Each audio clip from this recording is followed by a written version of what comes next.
Muy buenos días, bienvenidas, bienvenidos, bienvenides a esta su casa, la Comisión de Derechos Humanos del Estado de México, donde el día de hoy se lleva a cabo el foro El reconocimiento y fortalecimiento de las autoridades tradicionales en el Estado de México.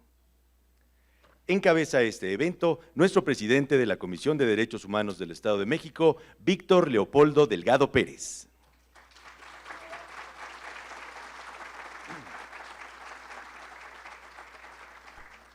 Nos honra con su presencia la presidenta de la Comisión Legislativa de Asuntos Indígenas, diputada Leticia Mejía García.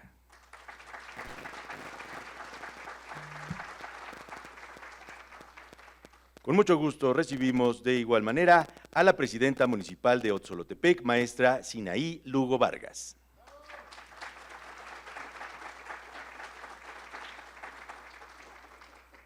Nos honra de igual manera con su participación el licenciado Marcelino Nicolás Sánchez, director de Justicia Intercultural de la Unidad General de Conocimiento Científico y Derechos Humanos de la Suprema Corte de Justicia de la Nación.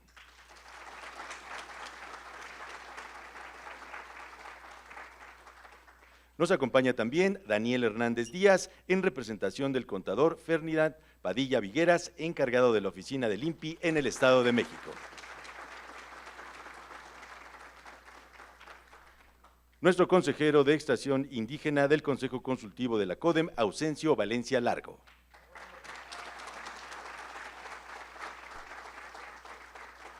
Está con nosotros también el licenciado Roberto Arturo Rodríguez Reyes, de Coordinación de Políticas y Modernización del IAPEM.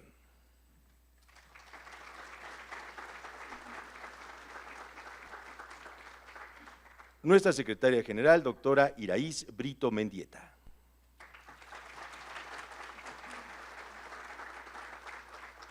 Nuestra primera visitadora general de la CODEM, maestra Fabiola Manteca Hernández.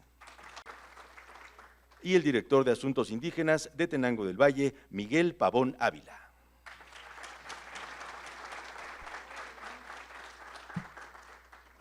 Distinguidas y distinguidos visitadores y visitadoras de la Comisión de Derechos Humanos del Estado de México, directoras y directores, amigas y amigos, sea nuestra atención para escuchar el mensaje de bienvenida por parte del Ombudsperson del Estado de México, Víctor Leopoldo Delgado Pérez.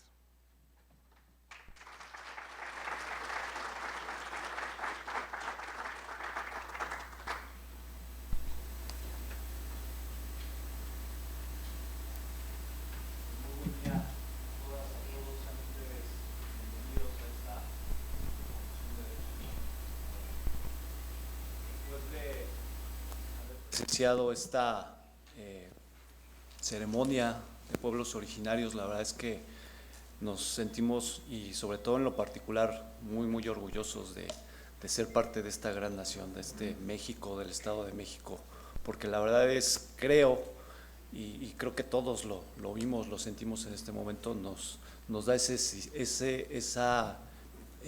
sentido de pertenencia, de que realmente lo que somos y nuestros orígenes. Entonces la verdad que es bien importante. Y además, otro anuncio ahorita, antes de que llegáramos aquí, pues presenciamos toda la diversidad cultural que está aquí a las afueras del auditorio, y los invito también a que acudan y que se tomen también la prodigiosa de Acambay. Ya la probé, y por si me ven algo así como alegre, es en razón de eso. Pues sean todos ustedes bienvenidos. Ya efectivamente, después de este anuncio, la verdad es que está buena, se las recomiendo. Pues buenos días. Saludo con profundo respeto a todas las autoridades tradicionales, a las y los representantes de los 5 pueblos originarios, residentes y comunidades afromexicanas, a las mujeres y hombres que sostienen la memoria, la tierra, el idioma y la vida comunitaria. Este foro no podría existir sin ustedes, porque ustedes son raíz y su horizonte. Hoy nos convoca un acto que trasciende la formalidad institucional, nos convoca a la memoria viva. Iniciamos esta jornada, como se lo refería hace rato, con una ceremonia tradicional que nos mostró con su fuerza simbólica y espiritual que la identidad no es un concepto jurídico, sino un pulso profundo que nos antecede, nos sostiene y nos orienta. Ese pulso ilumina este auditorio, un espacio que honra a quienes han narrado con voz firme y corazón entero las luchas, las heridas y las esperanzas de los pueblos de México. Aquí esa energía no se evoca, se siente, se afirma y nos invita a caminar con humildad y respeto.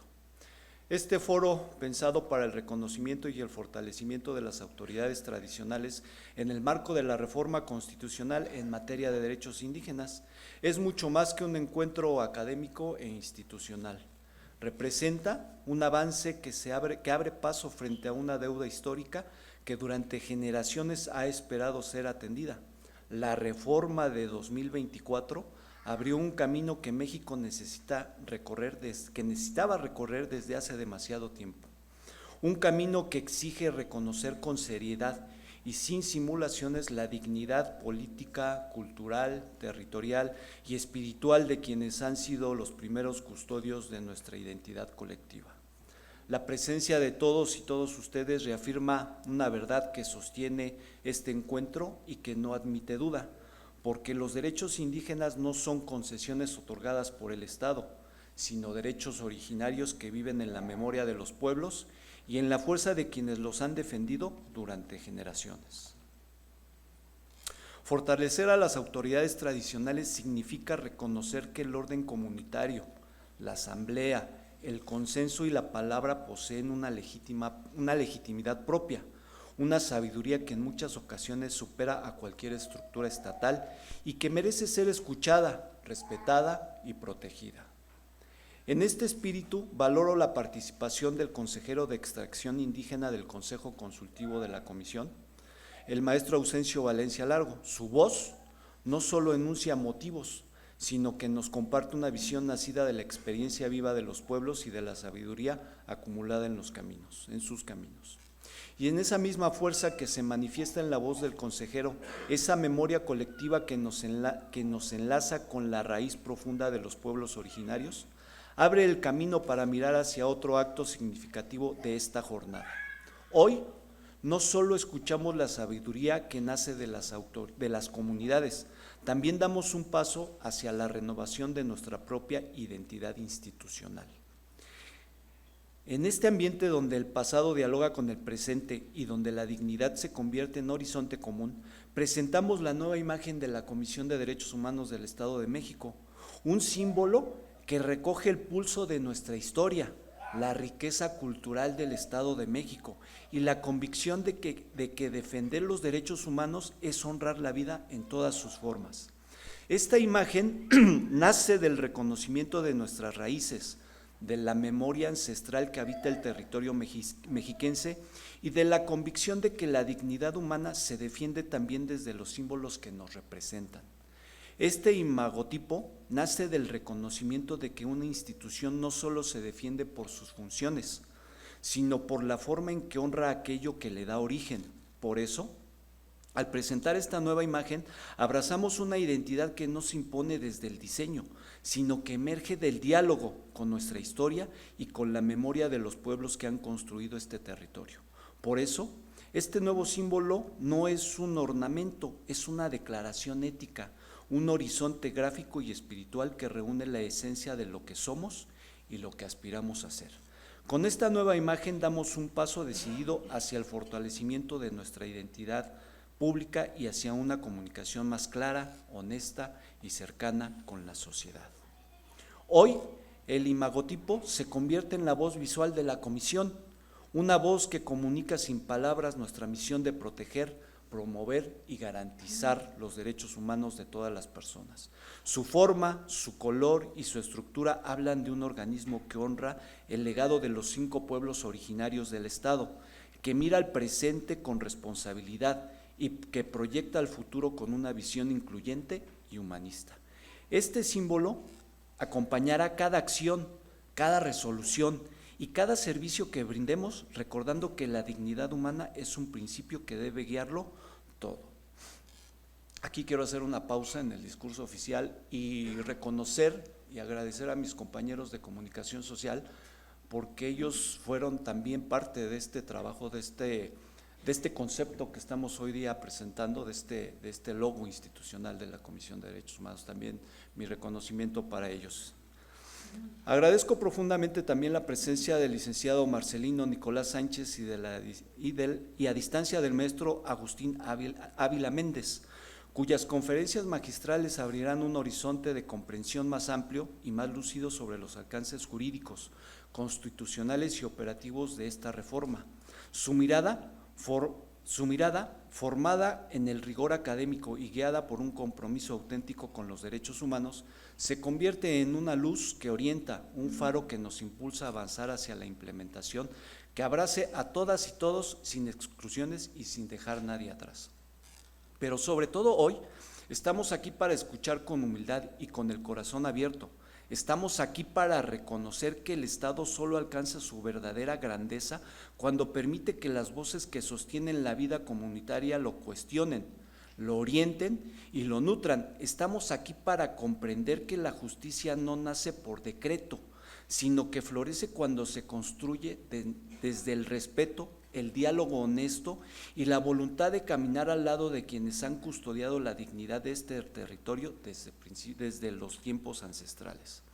Las autoridades tradicionales, las mujeres que sostienen el tejido social, los jóvenes que aprenden y enseñan y los líderes comunitarios que resisten la uniformidad cultural conforman la esencia viva del Estado pluricultural que nuestra Constitución reconoce y protege. En cada uno de ustedes habita la memoria, la fuerza y la esperanza de un territorio que ha sabido mantenerse firme frente al olvido. Y ante esta grandeza, todas las instituciones tenemos la obligación ética y humana de responder con políticas reales, con recursos suficientes y con una presencia constante que acompañe, respalde y fortalezca la dignidad que ustedes representan todos los días. Deseo también expresar un reconocimiento profundo al trabajo que realizamos desde esta Comisión de Derechos Humanos. Tenemos una visitaduría adjunta de atención a pueblos indígenas y afrodescendientes y desde el Departamento de Promoción de los Derechos de las Mujeres, pueblos indígenas y afrodescendientes. Estas áreas no solo representan una estructura institucional, sino que también es el puente vivo hacia las comunidades, un espacio de escucha, acompañamiento y protección que ha caminado a su lado con respeto y coherencia. Reiteramos nuestra plena disposición para seguir trabajando con mayor cercanía, sensibilidad y compromiso, fortaleciendo cada proceso comunitario, cada lucha colectiva y cada voz que busca ser escuchada. Para la Comisión, estas tareas no son responsabilidades administrativas, son actos de dignidad que honran la esencia misma de nuestra misión. En este mismo sentido, diputada, nos ponemos a la orden para trabajar en todas y cada una de las mesas que sea convocada a la Comisión para efectivamente hacer ya realidad esta reforma constitucional de septiembre de 2024. Con todo gusto estamos a la orden.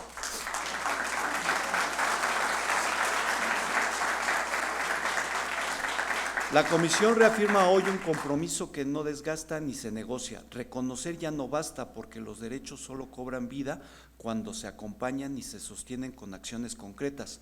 Por eso es indispensable fortalecer, proteger y permanecer presentes. Permanecer en los caminos, en las asambleas, en la escucha profunda, permanecer siempre del lado de las comunidades que durante siglos han llevado sobre sus hombros el peso y el orgullo de la identidad mexiquense, manteniendo viva la raíz que nos sostiene como Estado y como sociedad. En esta misma convicción de acompañar y fortalecer, celebramos que hoy nos acompañen artesanas y artesanos de distintas comunidades indígenas que han traído consigo el fruto de su trabajo, de su historia y de su espíritu creador. Cada pieza que elaboran es una memoria tejida, un lenguaje propio, una forma de resistencia que mantiene vivos los colores y los símbolos de nuestros pueblos originarios. Les invito, como les decía desde un principio, con profundo respeto, a acercarse, a conocer su obra, a adquirirla y apoyar estas manos que transforman la tradición con su belleza. Su presencia aquí no es solo una muestra cultural, es un abrazo entre la Comisión y las comunidades que nos enseñan día a día que la dignidad también se expresa en lo que se crea, se comparte y se preserva. Este foro es una estación en el camino, un lugar donde la palabra se volvió puente y la escucha se volvió encuentro. Lo que aquí compartimos no debe quedarse en el aire, sino arraigarse en nuestra voluntad y movernos a construir un porvenir más digno, que el Estado de México avance hacia un mañana que abrace su pluralidad, que respete sus raíces indígenas y que honre la vida comunitaria que le da sentido. Que este día quede grabado como un inicio, no como un cierre, y que su eco nos acompañe en cada decisión que tomemos a favor de quienes han preservado la esencia de nuestra entidad. Por su atención, muchas gracias. Amigas y amigos, a continuación conoceremos la nueva imagen de la Comisión de Derechos Humanos del Estado de México a través del siguiente video. En el Estado de México, la dignidad humana es el fundamento que guía cada paso hacia una cultura de paz. Un territorio que en su diversidad encuentra su fortaleza, enriquecido por los saberes y la memoria viva de los pueblos originarios mexiquenses. Hoy damos un nuevo paso, un paso hacia una identidad visual que refleja cercanía, confianza y evolución. Presentamos la nueva imagen de la Comisión de Derechos Humanos del Estado de México, un símbolo que honra nuestras raíces y reafirma nuestra identidad. El emblema principal está construido con trazos continuos y formas curvas, inspiradas en la iconografía tradicional de los pueblos Mazahua, Otomí, Nahua, Maclatzinca y Tlahuica. Su composición circular representa unidad, reflejando una institución que evoluciona sin perder su esencia.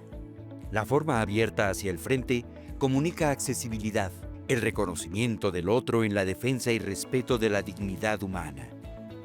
La paleta cromática combina tonos fríos, cálidos y suaves, con acentos contrastantes. Los colores tierra evocan la relación con el territorio. El amarillo y ocre remiten al maíz y a la naturaleza mexiquense, mientras que los tonos más brillantes representan energía, esperanza y acción orientada a la justicia.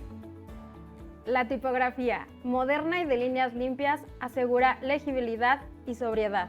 Su estructura combina estabilidad con un estilo contemporáneo que comunica precisión y transparencia. Se ha seleccionado para funcionar tanto en entornos digitales como impresos, proyectando una imagen sólida, clara y fácil de distinguir. El imagotipo fue diseñado bajo una retícula modular que garantiza equilibrio, armonía y consistencia en todas sus aplicaciones. Sus proporciones aseguran que el símbolo conserve presencia y claridad en cualquier formato, desde documentos oficiales hasta señalética y plataformas digitales. Este imagotipo no solo representa una institución, Simboliza una CODEM cercana, humana e incluyente. una identidad que nace de nuestras raíces y se proyecta hacia un futuro de mayor respeto e igualdad. Comisión de Derechos Humanos del Estado de México. Más cerca de ti. Esos son nuestros colores, amigas y amigos. Defendámoslos con orgullo y valentía. Muchas gracias.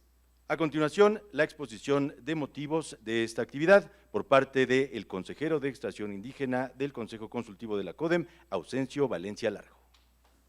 Buenos días a todas y a todos, autoridades indígenas municipales y tradicionales, organizaciones indígenas, consejeras y consejeros del Instituto Nacional de Pueblos Indígenas, regidoras, regidores y en general líderes comprometidos con sus comunidades. Sean bienvenidas y bienvenidos.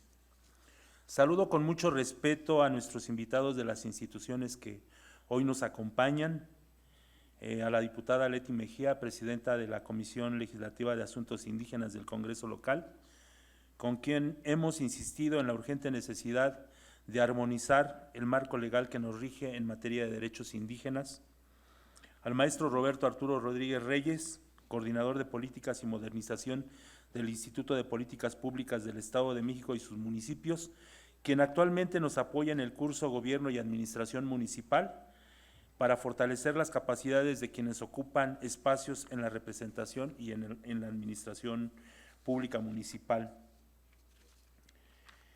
En especial quiero agradecer al licenciado Víctor Leopoldo Delgado Pérez, presidente de la Comisión de Derechos Humanos del Estado de México, por abrir las puertas para llevar a cabo este foro que también representa una oportunidad para tener un primer encuentro estatal con los pueblos originarios y afromexicanos del Estado de México, después de asumir el encargo que le otorgó el Congreso mexiquense como defensor de los derechos humanos. El foro que hoy realizaremos es el último de un año intenso en el que continuamos asesorando, capacitando y acompañando principalmente a las dos figuras indígenas reconocidas en la ley, la representación indígena y las direcciones indígenas municipales, con las que hemos venido trabajando desde el año 2018, figuras que sin duda tienen un papel preponderante en la reforma constitucional del 2024. Esta reforma representa uno de los avances más significativos en el reconocimiento histórico de los pueblos indígenas en México. Por primera vez, el Estado reconoce de manera explícita su derecho a la autodeterminación y al autogobierno, así como la legitimidad de sus autoridades tradicionales como formas válidas y vigentes de organización política, jurídica y comunitaria. Uno de los escenarios más visibles que se ha dado con la puesta en marcha de los primeros programas derivados de la reforma, como el Fondo de Aportaciones para la Infraestructura Social a Pueblos Indígenas y Afromexicanos, FAISPIAM, su implementación ha generado inquietudes, confusiones y tensiones internas en diversas comunidades, lo que representa una serie de retos que las comunidades deberán de asumir en este caminar hacia la libre determinación y la autonomía. Para responder a estos desafíos se vuelve imprescindible generar espacios de análisis, diálogo y reflexión colectiva. El Estado de México, por su composición pluricultural y representación histórica de pueblos originarios, requiere profundizar en la discusión sobre cómo aplicar adecuadamente la reforma y cómo organizar que las autoridades tradicionales ejerzan sus funciones sin interferencias ni imposiciones externas. En este sentido, el presente foro tiene como propósito identificar obstáculos y explorar soluciones que permitan avanzar hacia la construcción de una ley secundaria en materia de derechos indígenas que realmente recoja la voz de los pueblos originarios. Asimismo, busca fortalecer los vínculos entre autoridades tradicionales e instituciones gubernamentales, promoviendo la colaboración, el respeto a los sistemas normativos internos y la participación activa de las comunidades en la toma de decisiones. Reconocer y fortalecer a las autoridades tradicionales no es solo un cumplimiento constitucional, es un acto de justicia histórica, un paso hacia la convivencia intercultural y un compromiso con la transformación profunda del Estado mexicano. Finalmente, quiero agradecer a nuestros ponentes, al licenciado Marcelino Nicolás, director de Justicia Intercultural de la Unidad General de Conocimiento Científico y Derechos Humanos de la Suprema Corte de Justicia de la Nación, y al maestro Agustín Ávila, del Colegio de San Luis, por su disposición para compartir sus conocimientos y experiencia que nos darán luz para replicar la información a nivel municipal y regional.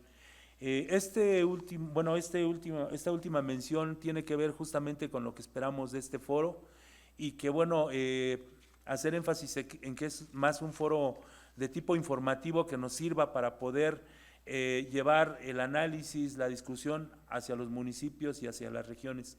Es una invitación que queremos hacer y que, como consejero de la comisión, si ustedes me lo permiten, podemos acompañarles para poder generar estos espacios más de análisis a partir de la realidad que están viviendo las comunidades en este proceso de, de transición hacia la consolidación de lo que es la reforma constitucional. Muchas gracias.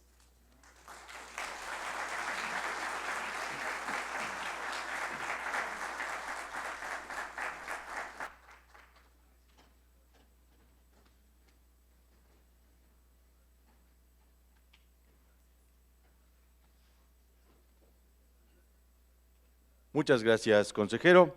A continuación, antes de comenzar con la primera conferencia, son tan amables de tomar asiento y vamos a comenzar con la lectura de la semblanza de nuestro primer conferencista.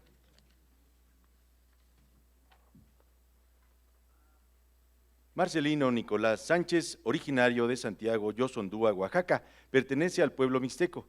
Es egresado de la licenciatura en Derecho por la Universidad Autónoma Benito Juárez de Oaxaca.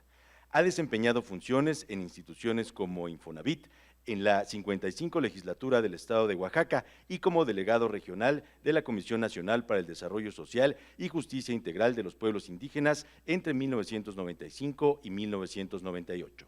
En 2000 inició su labor como representante legal de comunidades mixtecas, evidenciando la desigualdad en el acceso a la justicia. De 2001 a 2018 colaboró en Servicios del Pueblo Mixe AC, impulsando la defensa de derechos colectivos y la creación de estatutos comunales. Desde 2018 se desempeña como consultor independiente en derechos indígenas, participando en litigios relevantes como el Amparo Directo 6-2018 y el Amparo Directo en Revisión 7864-2023, que abonaron en la defensa de los derechos colectivos de los pueblos indígenas y fortalecen el pluralismo jurídico. Su objetivo principal es garantizar que las resoluciones judiciales que involucren a pueblos indígenas y afromexicanos se emitan con perspectiva intercultural. Recibimos con un fuerte aplauso a Marcelino Nicolás Sánchez. Buenos días a todos y todas.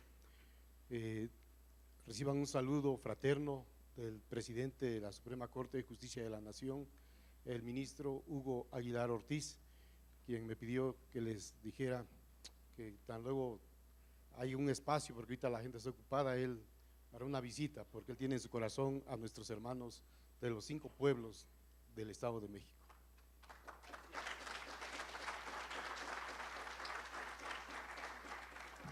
De igual manera, nuestro ñani, decimos nosotros en mixteco, el doctor Víctor Leonel Juan Martínez, me pidió que les transfiriera ese saludo también fraterno. Está en una actividad hoy en la ciudad de México, en la ciudad de Toluca también, pero él me pidió que su corazón está aquí presente, porque tenemos en nuestra mente y en nuestro corazón caminar con nuestros pueblos. Entonces, muchas gracias.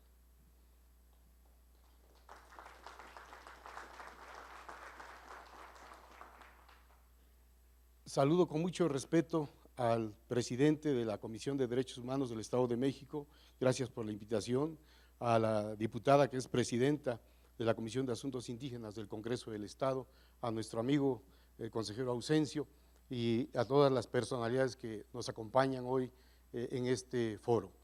Es muy importante y agradezco que se estén organizando este tipo de actividades para poder charlar un poco acerca de los derechos colectivos que tenemos las comunidades de los pueblos indígenas, y que seguramente mis hermanos que ahora están presentes aquí de los 5 pueblos originarios y los que nos siguen a través de las redes sociales, y los hermanos migrantes también que salimos de nuestras comunidades originarias de diferentes partes del Estado, diferentes partes de la República, y llegamos y pues residimos en diferentes estados como lo es la ciudad de Toluca.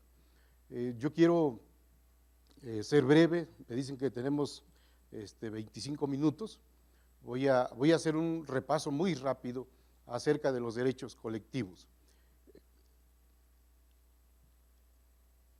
Si recordamos en la época cuando llegaron los españoles a agredirnos, decían ellos que nosotros no teníamos alma, ¿no? Eso era algo triste, ¿no? Pues no teníamos alma. Bueno, pasó todo esto que conocemos y ¿qué ha sucedido a través de la historia de nuestro país?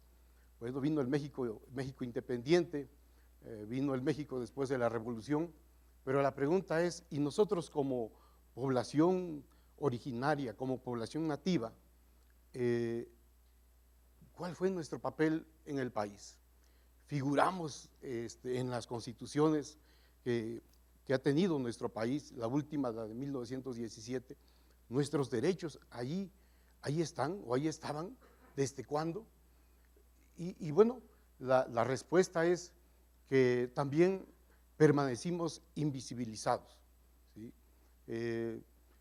Existíamos y estos derechos que ahora están en la Constitución no son nuevos.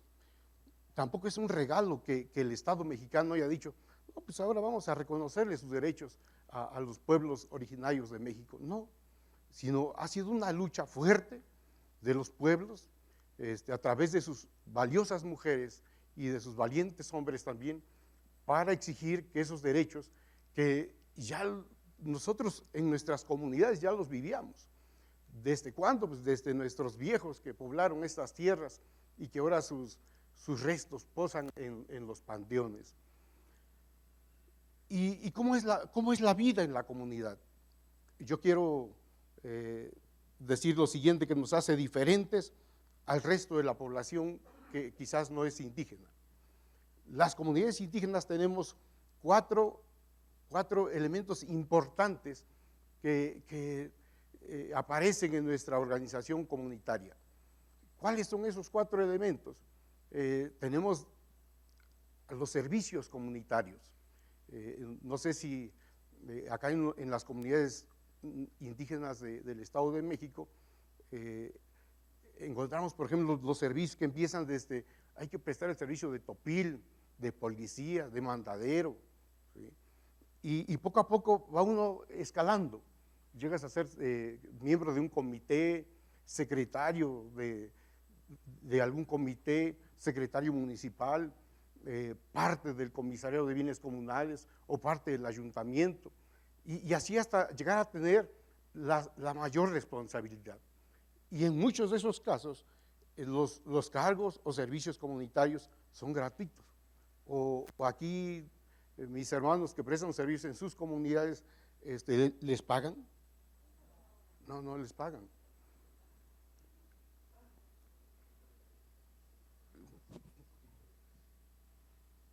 Y entonces, ese es un elemento importante, los cargos comunitarios.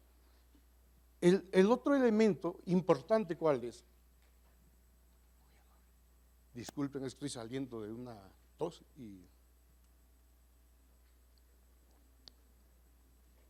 El otro elemento importante, ¿cuál es? Los tequios. ¿Aquí se vive todavía el tequio o ya no? ¿Sí? Los tequios. Sin los tequios no hubiera sido posible tener tan grandes obras hermosas como son los palacios municipales, la red de agua potable, las escuelas o las aulas escolares, las carreteras. Hay lugares donde se abrieron las primeras brechas a base de tequio con pico y pala, ¿sí? Entonces, ese es un elemento importante, el tequio. El otro elemento importante es algo que creo que aquí no se da, ¿verdad? La fiesta. ¿O sí se da? Bueno, allá en mi tierra, allá toman, ¿sí? Pero acá no. Yo veo que todos tienen una cara bonita, así de que no saben qué es el alcohol, ¿no? Pero allá las pachangas son bonitas, y porque son espacios de convivencia, son espacios donde nos encontramos quienes a veces emigramos, y en esa ocasión de la pachanga regresamos a la comunidad, platicamos, nos damos cuenta que algunos ya no están, ya se adelantaron, etcétera. Y hay muchos valores que encierran, es como la solidaridad, la ayuda mutua, el respeto. Hay comunidades que cuando alguien resulta electo para servir a su comunidad, los padres o los abuelos, si viven, no es nada más, qué bueno, ya fuiste electo para síndico, para presidente, pues ve a tomar posesión. No, hay un día especial que los llaman y le dicen, ¿sabes qué? Si tú vas a servir a la comunidad, no nos dejes en mal. Tú tienes que hacer esto. Le dan recomendaciones a los hijos, a los nietos, para que sirvan con responsabilidad a su comunidad. Bueno, y viene un elemento que nos parece fundamental, y ese elemento se llama Asamblea General, ¿sí? ¿Existen asambleas generales o no? ¿Sí? ¿Y qué pasaría? Yo me pregunto, ¿qué pasaría si no hubiera Asamblea General? Que de repente dijera alguien, ¿saben qué? Se acabó la asamblea. Ahora quien va a decidir, ¿soy yo o somos nosotros, los de este cuerpo colegiado? Yo me imagino que protestarían, ¿verdad? ¿Sí? Entonces, esos 4 elementos nos identifican a las comunidades que lo tenemos en común. Ahora, el reconocimiento de nuestros derechos como comunidades que pertenecemos a diferentes pueblos indígenas dicen que en México son 68, otros dicen que son 72. Bueno, esos derechos, les decía hace un rato, no son un regalo del Estado mexicano para los pueblos originarios. Si recordamos un poquito hacia atrás, el convenio 107 de la OIT, ¿sí? No recuerdo exactamente la fecha, pero fue por los años 50 cuando se aprobó, fue el primer paso incipiente para decirle a los estados: protejan a los pueblos originarios. Y de ahí vino el siguiente paso, que fue el convenio 169. Ya fue un poco más amplio.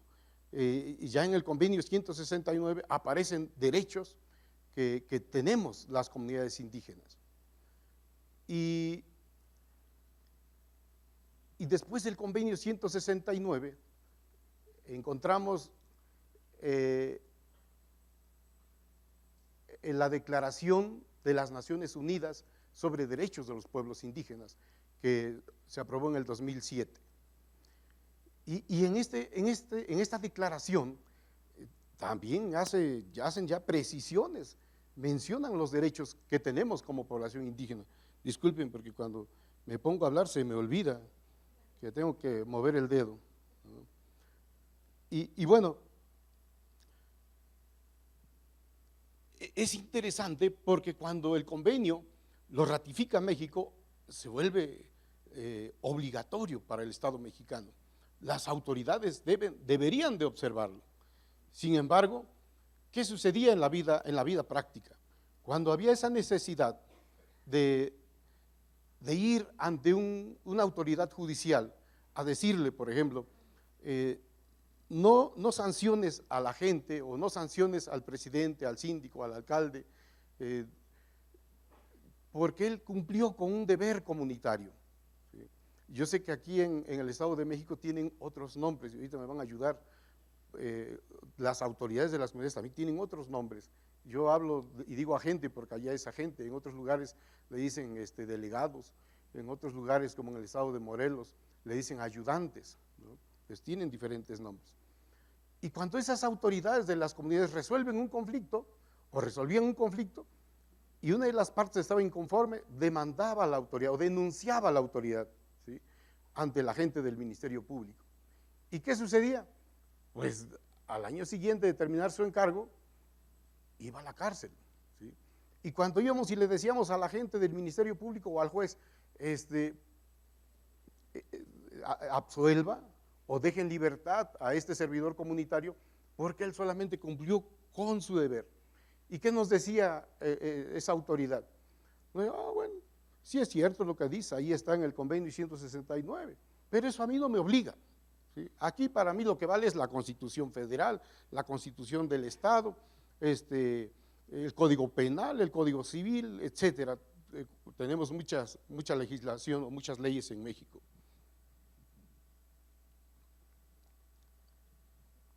¿Y cómo fue? ¿Cómo fue que llegó el momento en que las autoridades del Estado mexicano pues ya no podían salirse por la tangente y decir, pues si quiero lo hago y si no, no? Esto fue gracias a la reforma constitucional del año 2011 en materia de derechos humanos. ¿Por qué? Porque ahí apareció la letra I, ¿sí?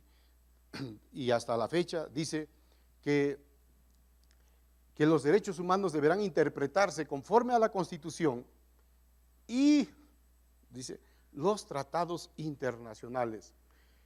Y entonces yo digo, cuando platico esto con las autoridades, digo que ahora que vimos la exposición de nuestras hermanas y hermanos, vi ahí zarapes, vi algunos abrigos de lana de borrego, y cuando yo era niño usábamos la cobija de borrego, que en mixteco le decimos ticachirrí, ¿sí? Y entonces la cobija de lana de borrego, pues a lo mejor no le sacaban bien las espinas, pero cuando nos la poníamos encima para dormir, nos picaba, ¿no? Y si queríamos cubrirnos la cabeza, pues jalábamos la cobija hacia acá. Pero ¿qué pasaba? Se descubría de las rodillas. Bueno, para los que son altos, para los que somos bajitos y chinos, pues no se nos descubre nada, ¿no? Bueno, y así comparo la Constitución mexicana. O sea, tiene ciertas limitaciones, o sea, hacia nuestros derechos como poblaciones originarias. Pero gracias a esa reforma del 2011 en materia de derechos humanos, yo digo ahora, nos llegó el cobertor San Marcos y otras marcas que hay, disculpen, ya estoy haciendo promoción aquí, ¿no? Pero la verdad es que las normas internacionales, los convenios, las declaraciones, tienen una protección más amplia para los derechos que tenemos como población originaria. Y solamente quiero dar un ejemplo, no sé cuántos minutos van, pero solo voy a dar un ejemplo. Ya estamos sobre el tiempo.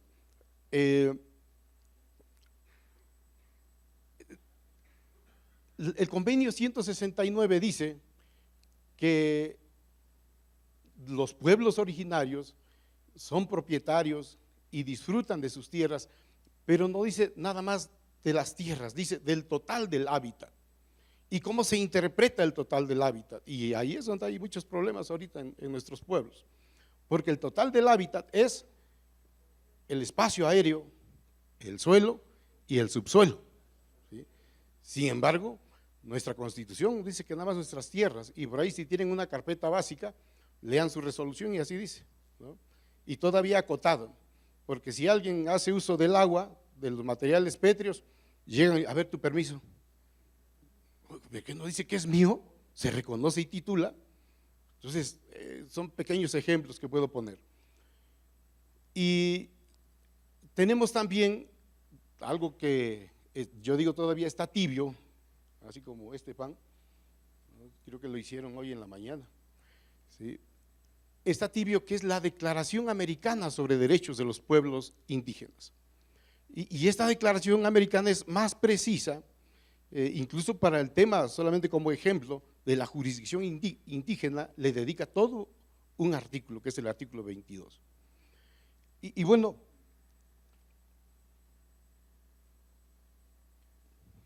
algo hice, se acabó el tiempo. Bueno, muy buena forma. Bueno, ¿qué ha sucedido? Y he escuchado aquí, bueno, ya no quiere, se cansó primero que yo. ¿Qué ha sucedido en estos tiempos? Que ahí están los derechos, es lo que quiero que veamos, pero no sé, no quiere. Se los menciono. ¿Cuáles son esos derechos que están ahora en la Constitución Federal, en su artículo 2? Esos derechos se vinieron a fortalecer. Primero tenemos la reforma, la segunda reforma constitucional que se hizo o se aprobó en el 2001. Y ahí aparecían ya nuestros derechos. Pero la reforma del 30 de septiembre del año pasado vino a amarrarse. Allá en el campo luego dicen, hay que hacer un mecate, como dicen, hay que echar un nudo de perro, o sea, un nudo que no se desate, ¿no? Fuerte. Vino a fortalecerse con este reconocimiento de que las comunidades indígenas somos sujetos de derecho público. ¿Y qué es ser sujetos de derecho público? Antes la Constitución decía que éramos sujetos de interés público. ¿Qué quiere decir? Pues que las comunidades indígenas necesitábamos que el Estado nos agarrara nuestra manita y nos dijera por dónde íbamos a caminar, porque se entendía que como que no teníamos la capacidad de caminar solos. Sin embargo, ahora, al ser sujetos de derecho público, las decisiones que tomen las comunidades tienen esa fuerza, como la decisión que tome un ayuntamiento, el gobierno del Estado, el gobierno federal, ¿sí? Entonces, ahí están los derechos, voy a mencionarlos porque no se deja. El derecho a la organización política, ¿sí? ¿sí? Y ahí ustedes tienen diversas formas de cómo están organizados en sus comunidades. Allá en Oaxaca decía una vez, no, pero es que el fiscal no es válido porque no aparece en la ley orgánica municipal. ¿Sí? Entonces decimos nosotros, yo soy sujeto de derecho público y si a mí me funciona nombrar un fiscal o nombrarle secretario al alcalde o a los integrantes del comisariado o del consejo de vigilancia, hay comunidades allá que los comisariados y los del consejo de vigilancia, esas dos autoridades que están en la ley agraria, tienen sus topiles. Entonces no le piden auxilio al ayuntamiento y dicen, pero ¿por qué tienes topiles si no están reconocidos en la ley agraria? Pero así me funciona a mí, yo soy una comunidad indígena y entonces esa fracción primera me da el derecho de organizarme como a mí me funcione y pueda brindar resolver todas las necesidades de mi comunidad. Tenemos el derecho a la jurisdicción indígena, de eso no voy a hablar mucho porque vamos a ver un video rápido ahorita, pero no es más que resolver sus conflictos internos. El derecho a elegir a sus autoridades conforme a su sistema normativo, ¿no? También se conoce como usos y costumbres. Estaba leyendo la Constitución del Estado de México y ahí aparece la palabra usos y costumbres. Tenemos derecho a proteger nuestro hábitat, el lugar donde vivimos, nuestros lugares sagrados. Ahora que o presencié la ceremonia, vinieron a mi mente muchas cosas que tenemos, toda la riqueza natural y cultural que tenemos las poblaciones indígenas, son vastas. Bueno, y decir los territorios, nos preguntamos, ¿en dónde está la riqueza la riqueza natural? Están en los territorios indígenas. Entonces, las comunidades tienen ese derecho de proteger su territorio, porque si no lo protegen, ¿qué va a hacer para las nuevas generaciones? Tenemos el derecho a la medicina tradicional. Yo, de los que tienen así mi edad, para arriba, así 28 años, ¿no? La diputada tiene creo que 18, ¿no? Muy rápido. ¿Sí? Casi todos nacimos en un petate, ¿no? Con partera. ¿Sí? Entonces, ahí está la medicina tradicional. Hace un rato veía ahí, ya me recomendaron un litro que me voy a llevar, que es bueno para la riuma. ¿No? Entonces, ahí está nuestro derecho a la medicina tradicional, derecho a nuestra lengua materna, el derecho a la educación indígena. Les cuento una anécdota, yo cuando era niño, mi abuelo fumaba mucho, y entonces había unos cigarros que se llamaban faros, y cuando yo me fui a primero de primaria, vi una lección que decía, el faro, y yo me imaginé que era ese cigarro. O sea, ¿qué sucede? No hay pertinencia cultural entre los libros de texto con nuestra vida comunitaria. Bueno, pues ahí está ese derecho, ¿sí? Para que nosotros hagamos nuestra propia currícula de materias. Y de paso puedo decir, sería interesante que en las universidades se incluyera ya la materia de derecho indígena, pero no como optativa, sino como una materia obligatoria, porque resulta contradictorio que vivimos en un estado pluricultural y resulta que no hay abogados indígenas. Entonces sería interesante que eso también sea parte de todo esto que están platicando nuestros hermanos. Y bueno, tenemos el derecho de acceso a la justicia, ¿sí? Este es otro derecho fundamental que tenemos las comunidades indígenas. Acá en la Ciudad de México, perdón, en la ciudad de Toluca, existe la Sala de Asuntos Indígenas del Poder Judicial, ¿sí? Hoy no vino el presidente, no, ¿verdad? Pero es interesante el trabajo que ellos realizan. Ahorita vamos a ver el video y ahí nos narra algo. Y tenemos el derecho a la consulta. Bueno, en todos estos derechos, la Suprema Corte ya se ha pronunciado a través de sus sentencias respecto a esos derechos que tenemos como comunidades originarias. Algunas sentencias para bien de las comunidades, otras sentencias no tan bien y otras pues de plano mal. Ahora, ya tenemos aquí los derechos muy rápidamente. Miren, yo me imagino esto que tenemos en pantalla, así como, bueno, voy a tomar este ejemplo más sencillo. Aquí tengo un pan.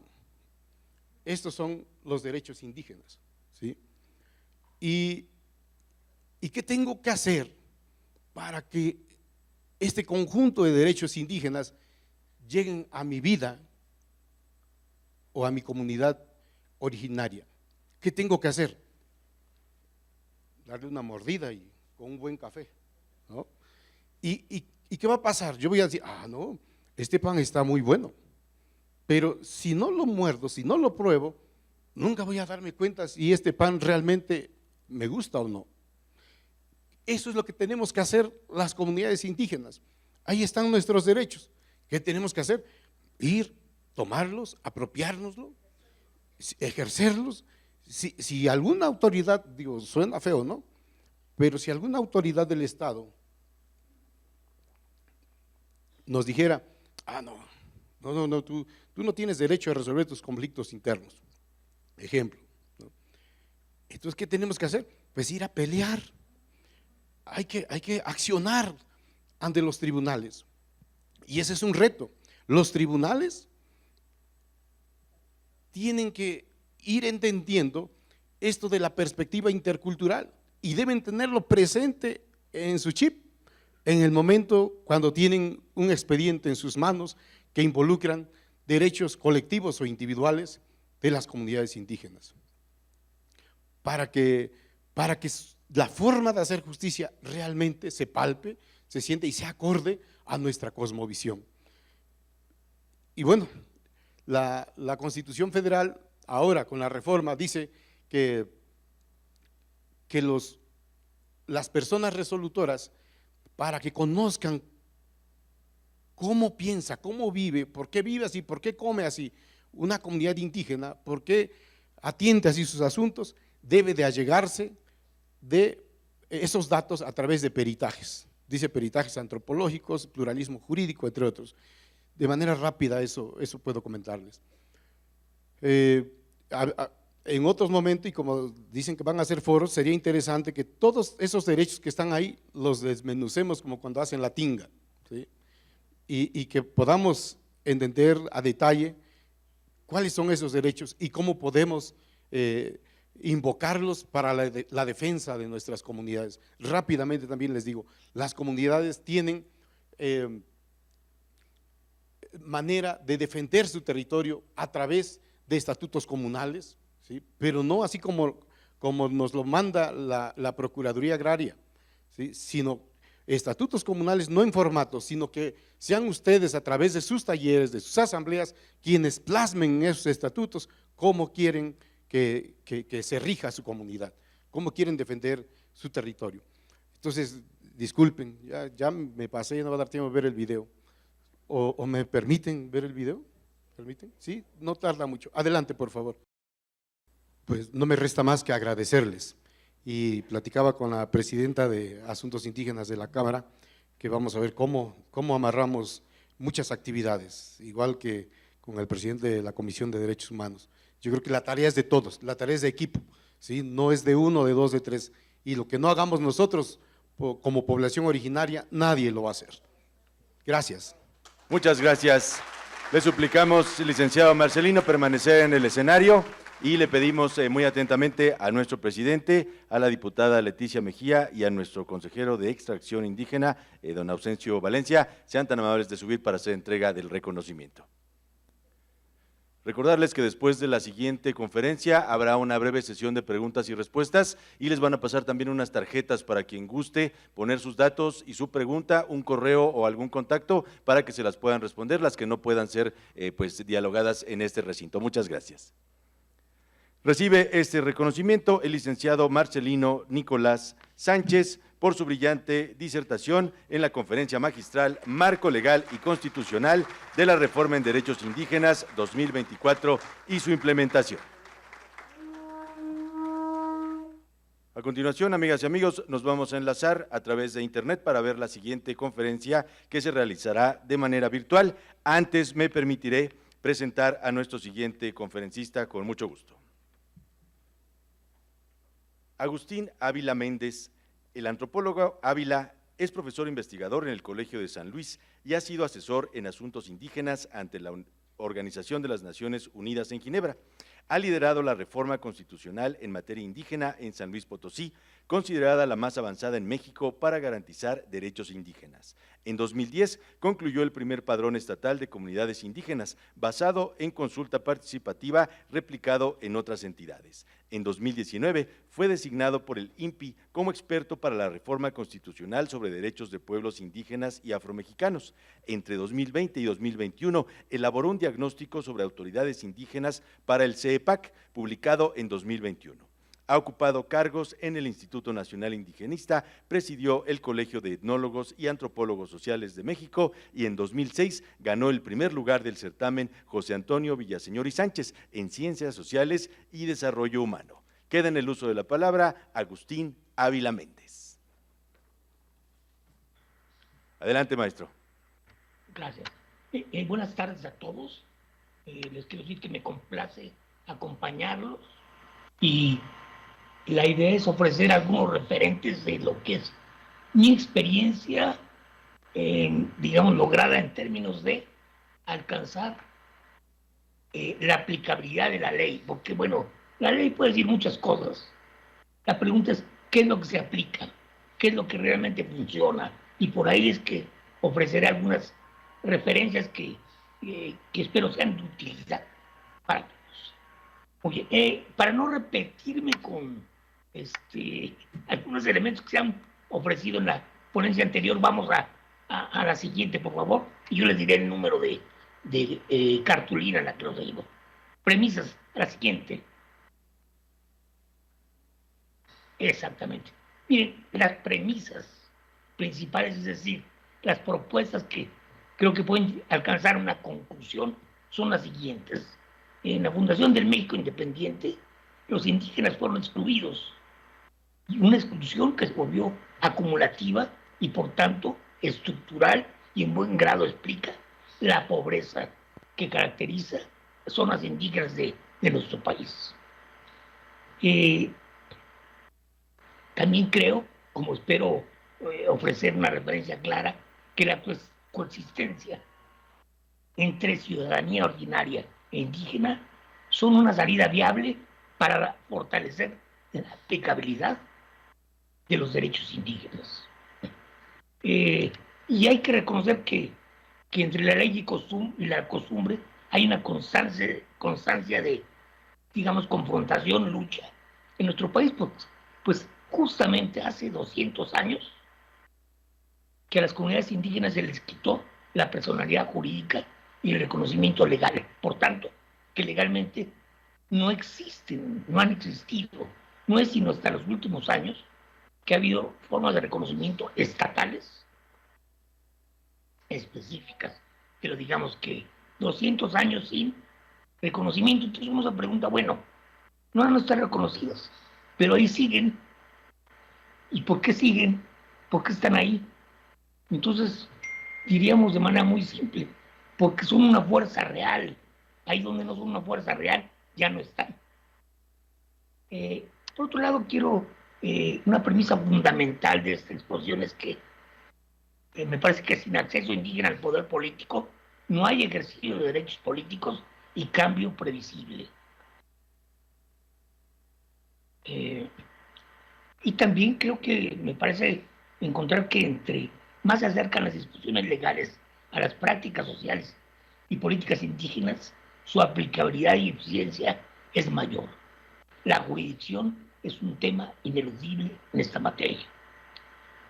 Los sujetos de derecho público, un dato mayor, ya se dijo algo, pero si queda alguna duda en preguntas y respuestas, lo atendemos.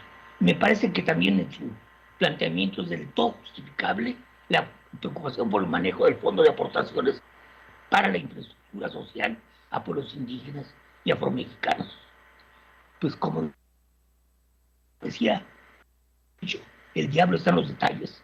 Los planes de desarrollo comunitario podrían ser al respecto una salida. Vamos, por favor, me voy a saltar a la lámina 6. Bien, entonces, como decía, el problema fundamental de la pobreza es y eso lo dijo Rodolfo Stavenhagen, es el poder político, pues la capacidad o no de los grupos que la padecen de negociar sus necesidades ante el Estado. Mientras no la tengan, no va a cambiar su situación. Y entonces esto es lo central. ¿Cómo ¿Cómo va a haber un cambio si los que tienen, los afectados, los sujetos, no tienen una representación en los órganos de toma de decisiones? Es decir, en los ayuntamientos, en las legislaturas estatales y federal. Entonces, bueno, sin eso es imposible empezar el cambio, ni modo que alguien los va a hacer por ellos. Y entonces regresamos al patrón colonialista, ¿no? Los indígenas son menores de edad, ellos no pueden decidir por sí mismos, alguien tiene que decidir por ellos. Creo que aquí hay un planteamiento central sobre el que hay que pensar y resolver.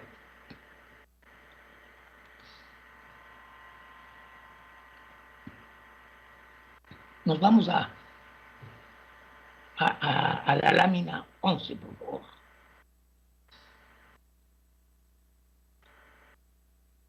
Y entonces aquí viene una explicación mínima del título de nuestra ponencia. Si la autoridad indígena no es un personaje del pasado, sino ante todo el presente, y no es un individuo aislado, sino parte de una estructura interna compuesta por numerosos miembros de la comunidad designados para cumplir con un cargo o encomienda. No hay término de definición inocente, hay una carga. Autoridad regional va con el menosprecio, autoridad indígena va con doble ciudadanía. Paso a explicarme y a poner una referencia. La siguiente lámina, por favor. Lámina es. Miren, este es un ejemplo de lo que son niveles de autoridad. En el caso de San Luis Potosí, que es de donde parte nuestra experiencia principal. Y entonces expresa jerarquía de cargos de la autoridad comunitaria. Por tanto, expresa cómo no se trata de una nomenclatura, sino es una estructura. No es un nombre, es una estructura coherente, coordinada, jerarquizada, y es un conjunto, por tanto es un hecho colectivo, no es un hecho individual. La siguiente, por favor. Entonces aquí es donde viene el asunto de que entender que la autoridad indígena propia no es solo un problema de término, es un problema de una lógica, de una mecánica de la autoridad indígena. Pues al cumplir con un cargo, se concibe como parte de un servicio público obligatorio, no remunerado, que al igual que las faenas, no reciben una remuneración por su trabajo, dado que estés en beneficio de la comunidad. Entonces, el papel central de la autoridad indígena designada es implementar y ejecutar las decisiones tomadas en asambleas. Mientras que en la sociedad ordinaria, el presidente municipal, diríamos, por hacer una referencia, toma decisiones propias y con frecuencia muy personales.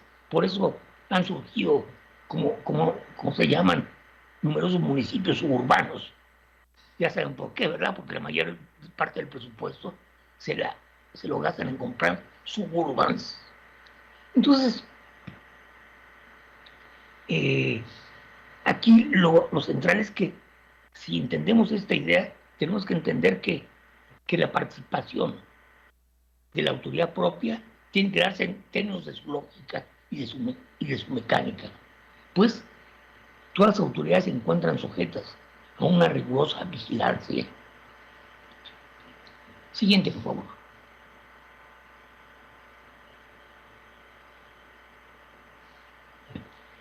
Aquí quiero llamar sobre que el asunto de el asumir un cargo se concibe como un compromiso de informar y entregar resultados con apego a los valores de la comunidad y a su sistema normativo. Y entonces aquí nos vamos acercando a un elemento que es medular, que es cómo se determina quién es miembro de la comunidad. Con frecuencia se ha hablado, porque así fue tal vez en el pasado, que la identidad, lo establecido por el Convenio 169, determinaba la pertenencia o la adscripción a una comunidad. Hoy empieza a quedar claro que en realidad la pertenencia, que no, en la comunidad no parte de derechos, sino la comunidad parte de quien cumple. Tiene un reconocimiento como miembro integrante. Por tanto, ¿quieres ser miembro de una comunidad? Tienes que cumplir con tus obligaciones. Ese es un tema central. Tienes que cumplir con las obligaciones comunitarias. Si no, no hay. La siguiente, por favor.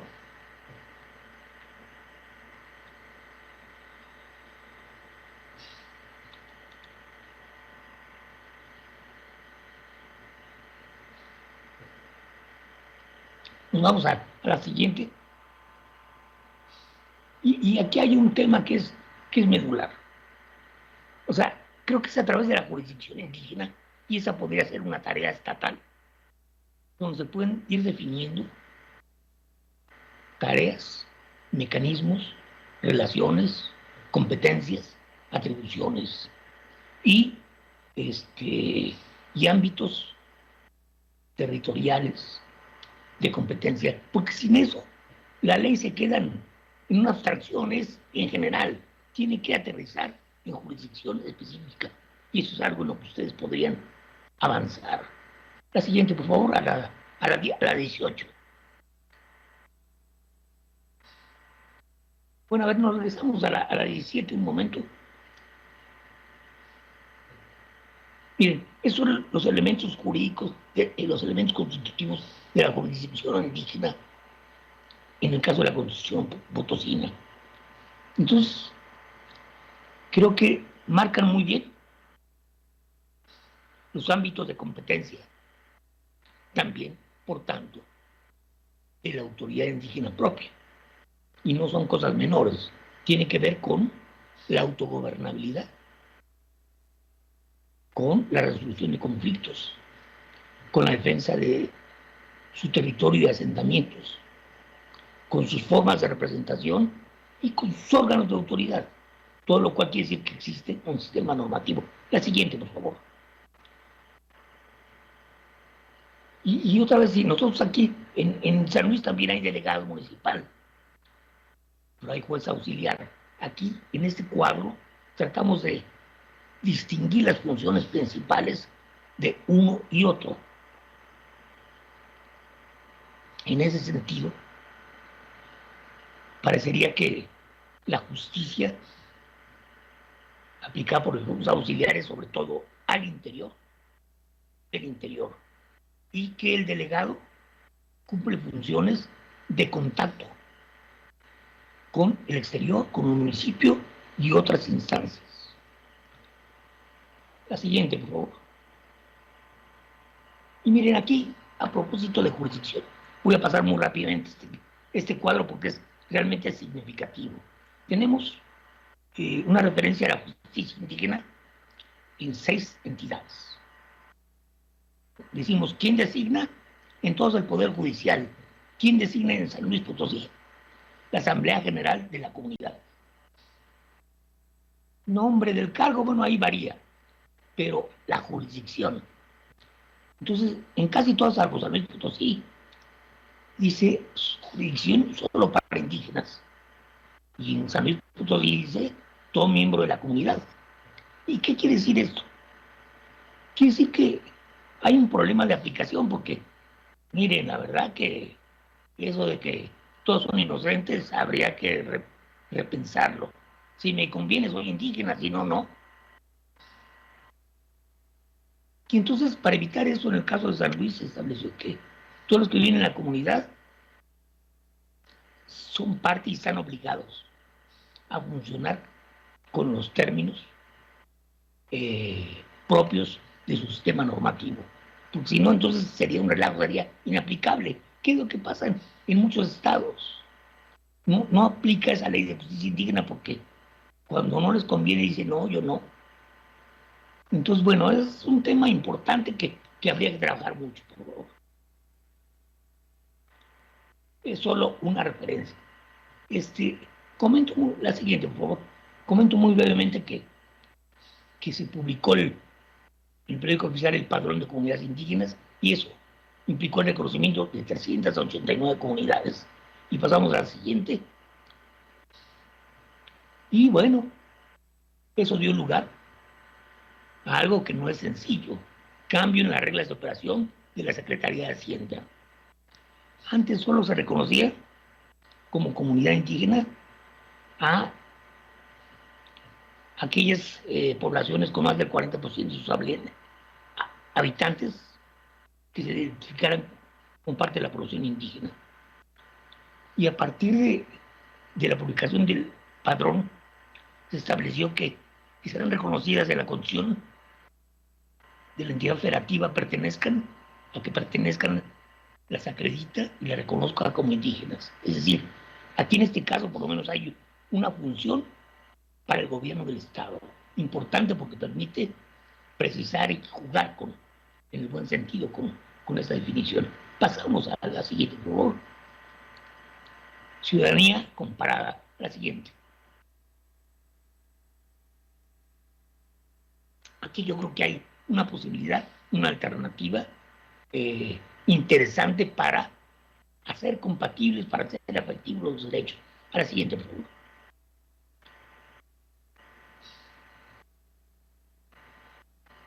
Entonces vamos a ofrecer muy brevemente un comparativo entre los derechos políticos del sistema ordinario y a nivel ordinario electoral a nivel nacional y el sistema que opera en las comunidades. La siguiente.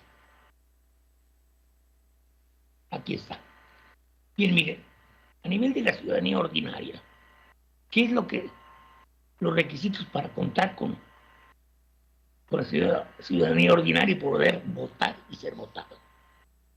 Contar con credencial de elector, estar inscrito en el padrón electoral y contar con el goce pleno de sus derechos políticos.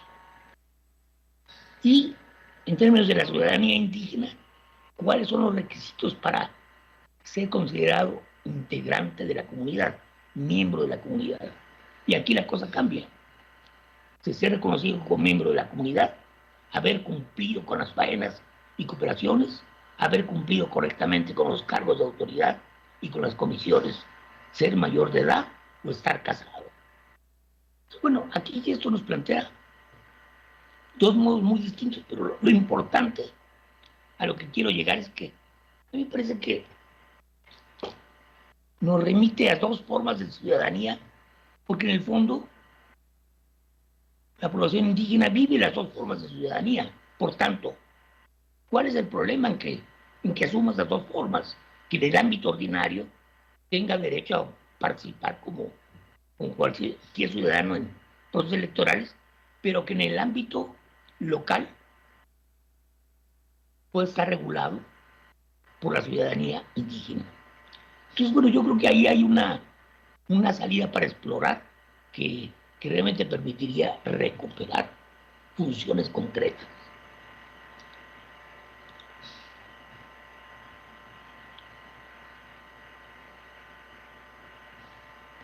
Y bueno, y esto también, entonces nos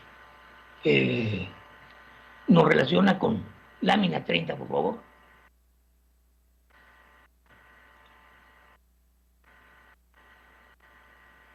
La autodescripción indígena calificada. La siguiente. La autodescripción indígena calificada fue establecida por el Tribunal Federal Electoral en 2017, por medio del cual se estableció que al menos que en aquellos municipios con menos del 60% de población indígena, con al menos un 60% de población indígena, debe de haber candidatos indígenas, representantes o representantes siempre sean indígenas. Y entonces, para evitar para lograr que estas medidas sean efectivas, la siguiente,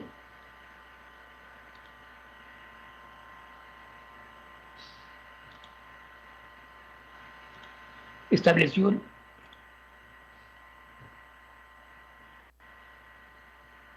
la lámina 34, por favor.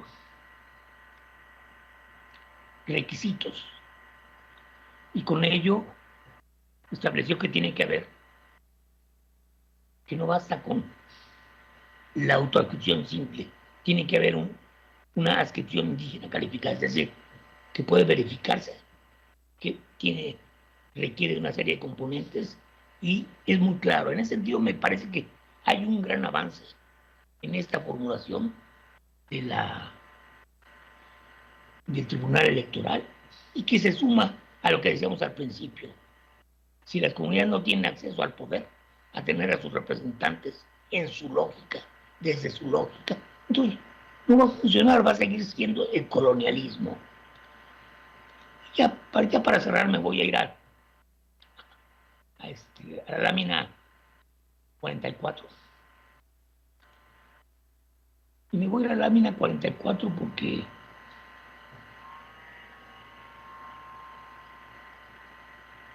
ahí. Porque básicamente voy a hacer un repaso de, miren, no hay un solo formato de organización comunitaria. Aquí tenemos uno que nos habla del modelo de la República de Indios. Un centro con sus barrios, donde algunos de esos barrios pueden hablar distintas lenguas, como en este caso.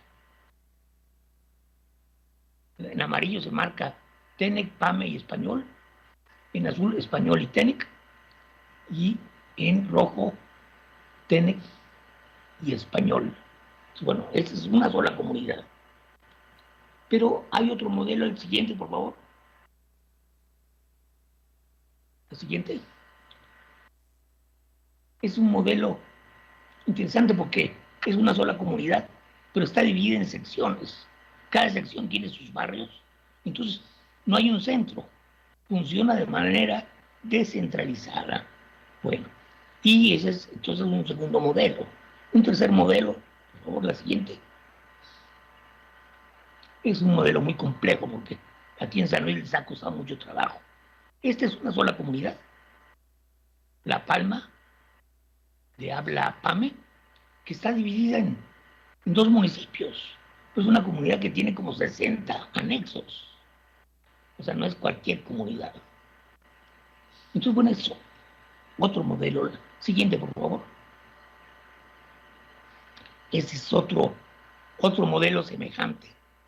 El de Matlapa, la comunidad de San Francisco, que está entre 2 municipios, Tamazunchale y Matlapa. Y a la siguiente, por favor. Y este es otro modelo, digamos, más nuevo, más novedoso por lo menos, que es de Pujalcoy, en la zona de riego, los nuevos centros de población. Aquí, la autoridad articuladora es un delegado, pero tiene numerosos jueces bajo su nivel que tienen que ver con cada una de las comunidades presentes.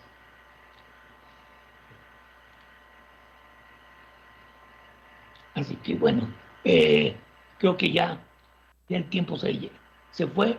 Quedarían sujetos de derecho público que merece algunos comentarios, pero si ustedes quieren las preguntas y respuestas, adelante, por favor. Muchas gracias, maestro. Comentarle que las preguntas, por cuestión de tiempo, a todas y todos les comentamos que serán remitidas al correo electrónico de nuestro amigo el consejero Ausencio. Entonces, todas las preguntas que tengan las pueden mandar y él se las va a hacer llegar tanto a nuestro amigo el maestro antropólogo que está vía virtual, como al licenciado que nos acompaña en este día. Muchas gracias y pues le brindamos un fuerte aplauso al antropólogo Agustín Ávila Méndez por esta brillante disertación sobre los derechos de los pueblos indígenas. Muchas gracias, maestro. Un gran saludo desde Toluca. Hasta luego. Adiós. Muy gentil, muchas gracias. Continuamos, amigas y amigos, con el desarrollo de este evento y para realizar la clausura vamos a solicitar a nuestro amigo Rafael Arias Quintana, representante del CEDIPIEM, sea tan amable de dirigirnos su mensaje. Muchas gracias. Perfecto, muy buenos días a todos a todas y todos. Presidente, muchísimas gracias. Un saludo por parte de nuestro encargado de la vocalía, el licenciado Manuel Quiñones, a todos ustedes.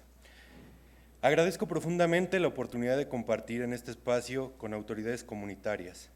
representantes de los pueblos indígenas y afrodescendientes, servidoras y servidores públicos y con todas las personas que trabajan día a día por el bienestar de las comunidades. Hoy nos convoca un tema que toca la esencia de lo que somos como país, el reconocimiento y fortalecimiento de las autoridades tradicionales. En el marco del artículo 2 de nuestra Constitución, no se trata solo de un tema jurídico, es un acto de respeto profundo hacia la historia viva de nuestros pueblos originarios. En este artículo, desde su creación, abrió una vía para que los pueblos indígenas y afrodescendientes fueran escuchados, no como un sector aislado, sino como sujetos de derecho, con formas propias de organización, de justicia y de gobierno que han trascendido en generaciones. Y lo digo desde mi propia raíz familiar. Como un descendiente de una familia otomí del municipio de Otzolotepec, sé que las autoridades tradicionales no son una figura simbólica, son la base de la vida comunitaria, son quienes resuelven conflictos, cuidan del territorio, preservan la lengua y mantienen unidas a las familias. Son, y han sido siempre, la primera estructura de gobierno que sostiene a nuestros pueblos. Por eso, el reconocimiento constitucional de sus funciones no es un regalo, sino el reconocimiento de una realidad histórica. Los pueblos tienen el derecho de elegir a sus autoridades con libertad, según sus prácticas y tradiciones, y ese derecho debe ser respetado por todas nuestras instituciones. En este camino, el CEDIPIEM tiene una responsabilidad central e ineludible. No solo es un organismo de enlace, es una institución encargada de proteger esos derechos, de acompañar procesos y de fortalecer a las comunidades desde su propia identidad. El trabajo del CEDIPIEM incluye acciones concretas, como el acompañamiento a las comunidades en la elección de sus autoridades tradicionales, la asistencia jurídica para que esas decisiones sean respetadas por los municipios y por cualquier autoridad externa, la capacitación para servidoras y servidores públicos para que comprendan y reconozcan los sistemas normativos internos, el impulso a proyectos comunitarios que fortalecen la lengua, las prácticas culturales y la cohesión social. Y algo muy importante, la defensa institucional cuando una comunidad enfrenta discriminación o intento de desconocimiento de su autoridad legítima. Estas acciones no son simples trámites, son la forma en la que el Estado reconoce, respalda la autonomía de los pueblos indígenas. Son la manera en que las instituciones brindan seguridad jurídica a quienes desde hace siglos sostienen la vida comunitaria mediante sus propios sistemas. Por ello, a todas y todos los representantes, especialmente a nuestras autoridades tradicionales, quiero decirles con absoluta claridad, el CEDIPIEM está para respaldarles, no para sustituirles, sino para fortalecer su voz y para no imponer una distinta a ella. Hoy, hablar de este tema no es solo hablar de leyes, se habla de la identidad, de memoria y de futuro. Hablamos de lo que somos y de lo que queremos dejar a quienes vienen detrás de nosotros. Y permítame cerrar con algo que nace más que del corazón. Cada vez que una autoridad tradicional es respetada, cada vez que una comunidad toma decisiones conforme a sus costumbres y cada vez que una lengua se escucha en la plaza o en las calles, nuestros antepasados sonríen, porque saben que su legado no se perdió, que sigue vivo en cada comunidad y en cada niña o niño que crece orgulloso de su origen. El trabajo del CEDIPIEM va a seguir siendo un puente firme entre las instituciones y los pueblos, un puente que acompaña y protege y que da certeza, un puente que honra a nuestra historia y abre un camino a un futuro más digno y más libre. Con respeto, compromiso y esperanza, sigamos caminando juntas y juntos. Muchas gracias.